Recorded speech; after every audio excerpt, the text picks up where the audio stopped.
High case, இந்த வீடியோவில் நம்ம எதை பற்றி பார்க்க போகிறோம். நம்ம நருட்டோ சீரிஸில் ஒரு சில யூனிக்கான டெக்னிக்ஸ் இருக்குது. அதை ஒரு சில யூசர்ஸ் மட்டும்தான் யூஸ் பண்ணியிருப்பாங்க. அப்படிப்பட்ட ஒரு 5 யூசர்ஸ் பற்றி தான் இந்த வீடியோவில் நம்ம பார்க்க போகிறோம். இந்த வீடியோவில் இருக்கிற யாரையும் நாங்கள் ரேங்க் பண்ணல, இவங்க ஃபஸ்ட்டு இவங்க செகண்ட். ஸோ கமெண்ட்டில் உங்களுக்கு பிடிச்ச மாதிரி நீங்கள் ரேங்க் பண்ணி விட்டு போயிருங்க. 5வது இடத்துல இருக்கிறது சசோரி தான். ஆக்சுவலாக இவன் ஒரு பப்பட் மாஸ்டர். பொதுவாக பப்பட் மாஸ்டர்னா பப்பட்ஸ் அருமையாக கண்ட்ரோல் பண்ணுவாங்க, அதை வச்சு ஃபைட் பண்ணுவாங்க.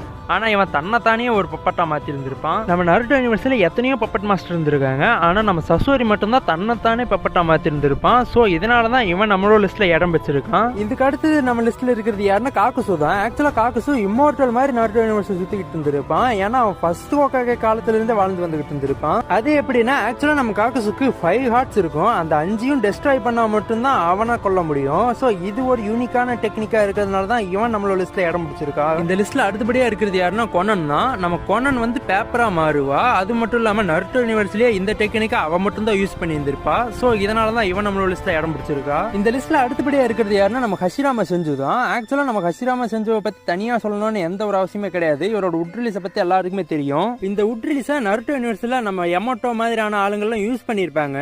ஆனா நம்ம ஹஷிராமா செல்ஸ் மூலமா தான் அதை யூஸ் பண்ணியிருப்பாங்க. அவங்களால அது தனியா யூஸ் பண்ணி இருந்திருக்க முடியாது. அது மட்டும் இல்லாம நம்ம ஹஷிராமாவோட செல்ஸை வச்சு பருட்டோல கூட பிரச்சனை போயிட்டு இருந்திருக்கும். சோ இதனால தான் இவர் நம்ம லிஸ்ட்ல இடம் பிடிச்சிருக்காப்ல. இந்த லிஸ்ட்ல ஃபைனலா இடம் பிடிச்சிருக்கிறது யாருன்னா நம்ம ஹிடன் தான். ஆக்சுவலா ஹிடன் ஒரு இம்மோர்டல். அவன் எப்படி இம்மோர்டலா மாறி இருந்திருப்பான்னா ஜெய்ஸ்கின் அப்படின்னு ஒரு கார்டுக்கு பலி கொடுக்கறது மூலமா இம்மோர்டலா மாறி இருந்திருப்பான். இவங்கிட்ட என்ன எபிலிட்டி இருக்கும்னா ஆப்பர்னண்டோட ஒரு பிளட் டெஸ்ட் பண்ணிட்டா கூட போதும், இவனை எங்க டேமேஜ் பண்ணாலும் ஆப்பர்னண்ட்டுக்கும் அங்க டேமேஜ் ஆகும். இதை வச்சு பல பேர் பல விதமா போட்டு தெரிஞ்சிருப்பான். இந்த மாதிரி ஒரு யூனிக்கான எபிலிட்டி இருக்கிறதுனால தான் இவன் நம்மளோட லிஸ்ட்ல இடம் பிடிச்சிருக்கான். கடைசியா உங்களுக்கு ஒரு கொஸ்டின், இந்த லிஸ்ட்ல இருக்கிற ஒரு யூசரோட பவர்ஸ் உங்களுக்கு கிடைக்குதுன்னா நீங்க யாரை சூஸ் பண்ணுவீங்கன்னா கமெண்ட்ல சொல்லிட்டு போயிருங்க.